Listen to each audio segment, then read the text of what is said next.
Bonjour, nous sommes le vendredi 8 octobre et nous vous proposons un JT consacré à la Semaine Bleue, un JT consacré à nos seniors. Selon les derniers chiffres de l'INSEE, la ville de Vélizy compte plus de 20% de personnes âgées de plus de 60 ans et vous verrez qu'il y a plusieurs activités et dispositifs qui sont mis en place pour faciliter et rythmer la vie de nos aînés. Tout de suite, le sommaire.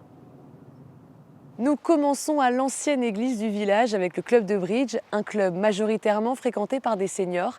Et si le jeu permet de maintenir son cerveau en forme, vous verrez que le club permet aussi de garder un lien social indispensable. Puis un peu de musique et de danse avec le thé dansant qui a lieu une fois par mois, puis le grand jeu musical qui s'est tenu lundi à la mairie. Enfin, nous partirons à la rencontre de la famille Grier, imprimeurs de père en fils. Leur imprimerie se situe au cœur du clos depuis une cinquantaine d'années et marque le symbole de la transmission entre générations.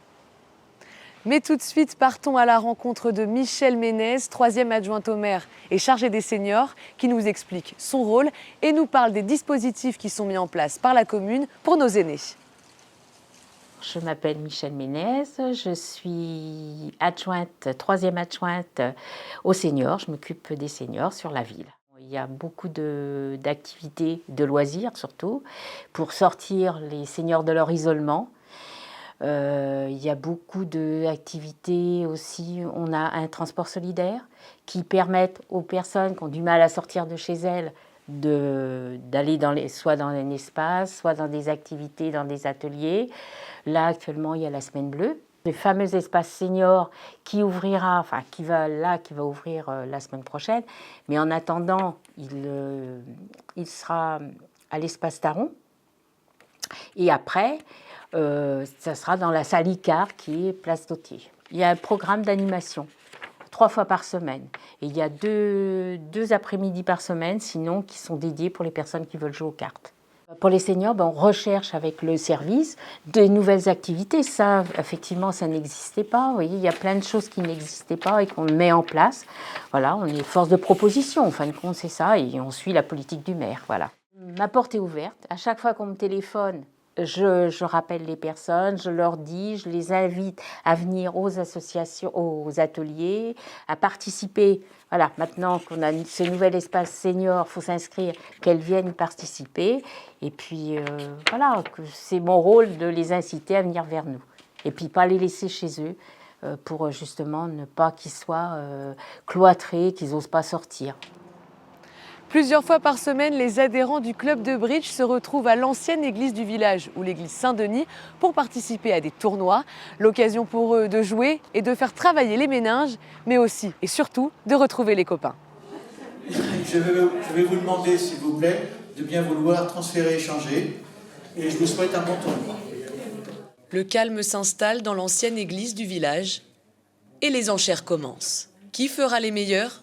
Qui devra honorer son contrat ? Qui aura le poste de déclarant et comment le flanc défendra-t-il son jeu ?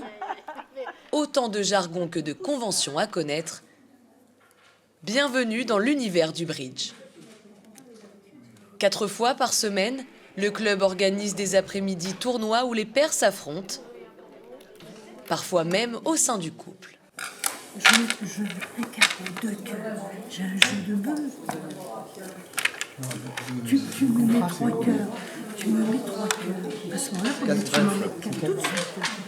Les résultats officiels sont communiqués à la Fédération nationale de bridge et atteignent parfois presque des sommets. Je voudrais juste vous donner une petite information sur le tournoi de samedi. Samedi, nous avons une paire qui s'est fait remarquer en quelque sorte. C'est Nicole et Annie. Elles sont arrivées premières au niveau du club, elles sont arrivées secondes au niveau national. Voilà. Elles sont pas présentes aujourd'hui, mais ça mérite d'être noté. C'est cette énergie qui attire chaque semaine plusieurs retraités dans l'enceinte de l'église Saint-Denis, couplant travail cérébral et discussions de tous les jours. Le bridge est une activité qui maintient et qui développe le côté cérébral, puisqu'il y a beaucoup de conventions à connaître, beaucoup d'efforts de mémoire. Donc pour les personnes un petit peu âgées, c'est une très bonne activité. C'est également une activité qui permet d'avoir un lien social, puisqu'on ne joue pas seul au bridge, on joue par paire. C'est très important pour les gens qui sont seuls. Ça leur permet d'avoir une activité régulière. Jean-Louis, adhérent au club depuis 1983, joue à l'église 4 fois par semaine et se sent comme à la maison. C'est familial, c'est super chouette, quoi, c'est vrai, quoi. Ouais, c'est important, c'est une deuxième demeure en définitive. C'est l'un des plus durs jeux qui existent. Parce qu'avant, je faisais des compétitions d'échecs. Les échecs... C'est compliqué aussi. Il faut jouer 3-4 coups à l'avance. Si vous ne jouez pas 3-4 coups à l'avance, c'est que... Et comme ma femme me voyait jouer aux échecs des nuits entières, me dit, tu sais, le bridge, ça serait mieux. Alors c'est là qu'on a démarré le bridge, c'est par amour pour ma femme. Bah oui. C'est une belle preuve d'amour. Oh, m'en parlez pas. Preuve d'amour, à la recherche du challenge ou simplement pour partager de bons moments, le club de bridge vous attend. Petite interlude musicale avec les activités de thé dansant et le blind test. Les thés dansants ont repris début septembre, un moment de convivialité pour bouger et se retrouver. Puis vous découvrirez quelques images du grand jeu musical qui a eu lieu lundi à l'occasion de la Semaine Bleue. C'est tout de suite.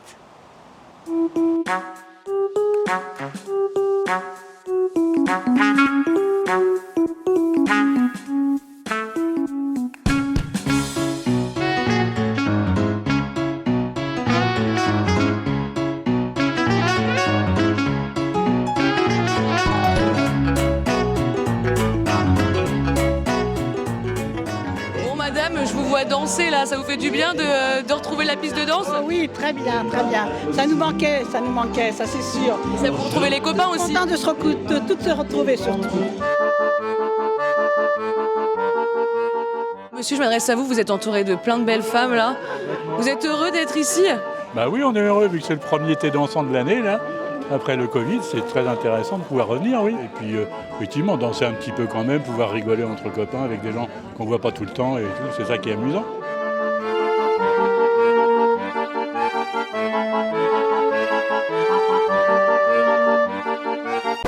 Allez, dans les années 80, ils ont fait 3 grands tubes, ça faisait comme ça.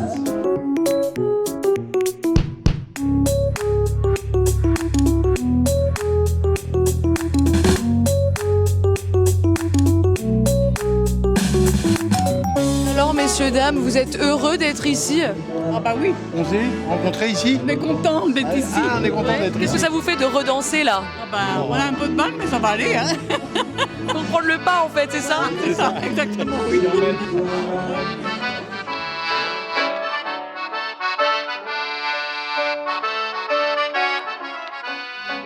Vous êtes heureux d'être là aujourd'hui? Oh bah et comment? Oh là là, on est heureux hein, de se retrouver. Vous êtes mari et femme? De quoi? Vous êtes mari et femme tous les deux? Non, c'est des copains de danse. Oh, C'est un couple de plus de 80 ans là. Hein.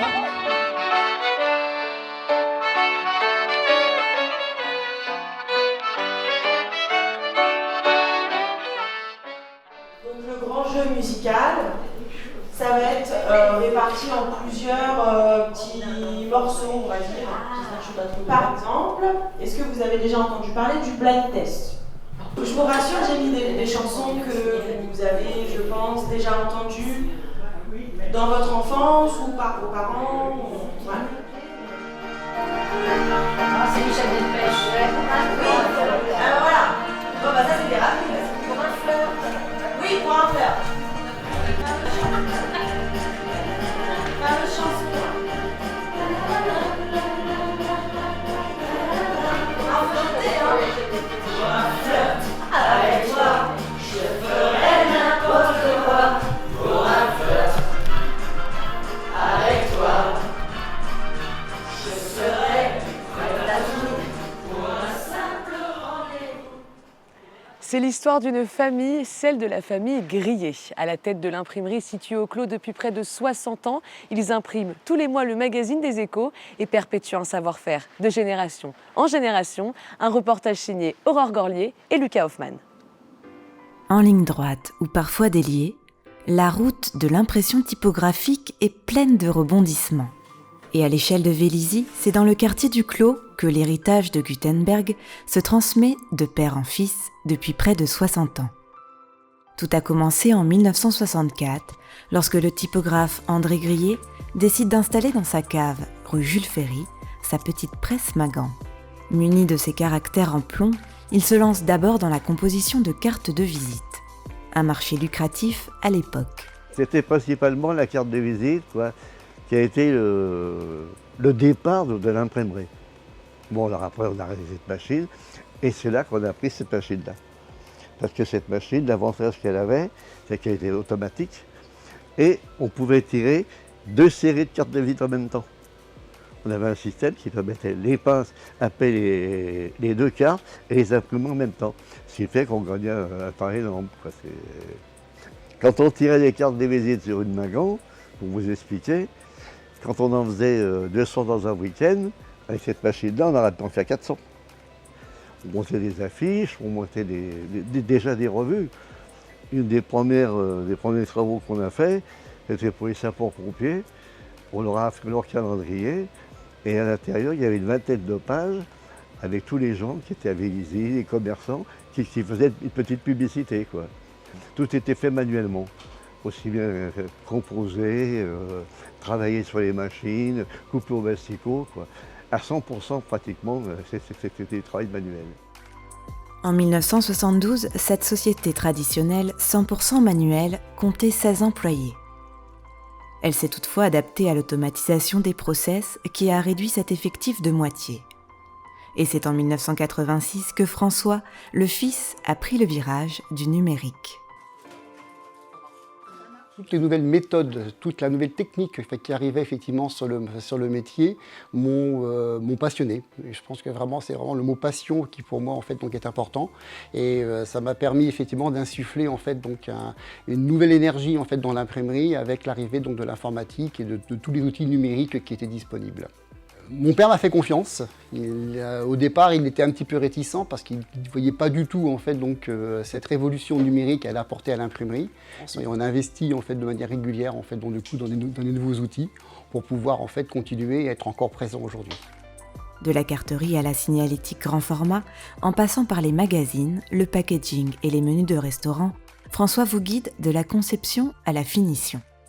Alors, la clientèle de Vélizy, c'est la mairie de Vélizy Villacoublay, la CEMIV, donc des restaurants, des agences immobilières. En fait, ça va de la PME jusqu'aux grands groupes industriels. Et ce qu'ils veulent, en fait, c'est le service, parce qu'on sait vraiment travailler avec nous, en fait, donc du coup, en collaboration étroite. Et notre œil, effectivement, est là pour ça, pour corriger, pour contrôler et pour, en fait, avertir le client qu'il y a parfois des corrections à faire. Et donc, je l'ai fait, très volontiers. Et le chantier du jour, c'était la production des Échos de Vélizy. Direction les coulisses avec Jean-Yves Barnicot, conducteur offset depuis 36 ans à l'imprimerie. Mon travail en fait est d'imprimer sur papier, de caler les couleurs, de régler les densités de couleurs afin que le produit corresponde à ce que souhaite le client. Mais comment obtient-on une photo couleur ?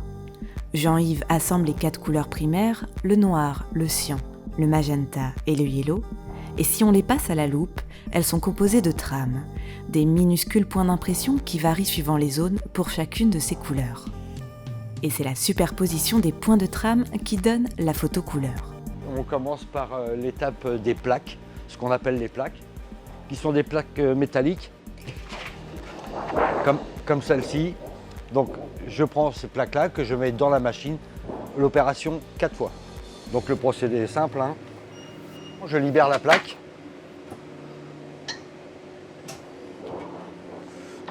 Et j'insère la nouvelle.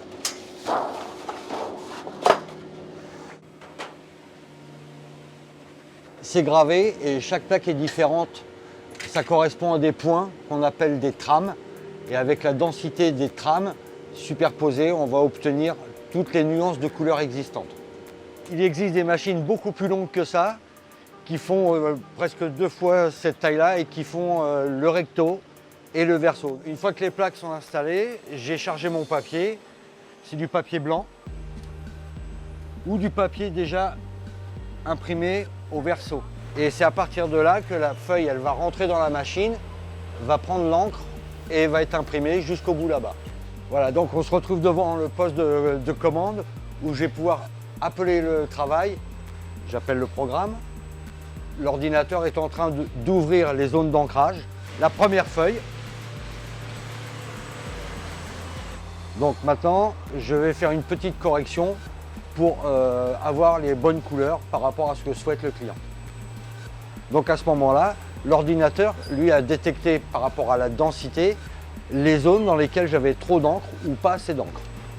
Donc il suffit pour moi de valider et l'ordinateur va ouvrir ou fermer les zones d'ancrage de façon à avoir exactement la densité de couleur souhaitée. Voilà, là les petits moteurs sont en train de se mettre en place, soit les ouvrir, soit les fermer. Pour vérifier, je repasse une feuille et je repasse sur l'ordinateur pour qu'il puisse lui analyser et me dire que les densités sont bonnes. Il faut que la courbe elle soit au plus près du centre là. Pour stabiliser la couleur, il faut compter à peu près 100 feuilles. Après 100 feuilles, on peut estimer que la couleur est stable. En ajustant le calage 2 à 3 fois, 277 feuilles en moyenne sont nécessaires pour cette opération. Comptez une durée d'1/4 d'heure de calage avant production contre 1 heure à l'époque d'André, où il fallait serrer ou desserrer manuellement les encriers.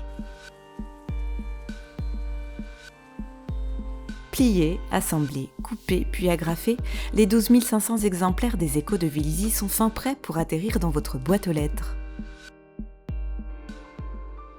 Et pour conclure cette trilogie familiale, Pierre Grillet, le petit-fils, se charge lui des 2 presses numériques de la société, une Canon C10000 et une Heidelberg Linoprint. C'est l'avenir, nous dit-il, mais pour l'instant, elle se cantonne à de la petite série. Ça permet de faire des petites quantités rapidement et d'éviter à l'offset d'avoir des gros gâchis, parce que mine de rien, ça a un prix à la fois en termes de feuilles, mais en termes de plaques aussi quand même à payer et d'encre. Là, c'est quand même nettement moins cher. Et donc, on va arriver effectivement à des presses qui vont être toujours de l'offset, parce qu'il faut quand même que ce soit un minimum rapide, mais qui vont tourner vers l'avenir, vers quelque chose de plus numérique. Et ce qu'on attend, c'est d'avoir une qualité et une rapidité aussi importante, voire équivalente à ce qu'on peut faire actuellement en offset. Et pour l'instant, ce n'est pas encore tout à fait le cas. La qualité est bonne, mais il manque encore la rapidité. De père en fils, l'encre grillée coule dans leurs veines, et leurs caractères imprimeront encore pour longtemps les mémoires de Vélizy. Votre JT touche à sa fin. Merci beaucoup pour votre fidélité. Rendez-vous la semaine prochaine pour un JT spécial nature.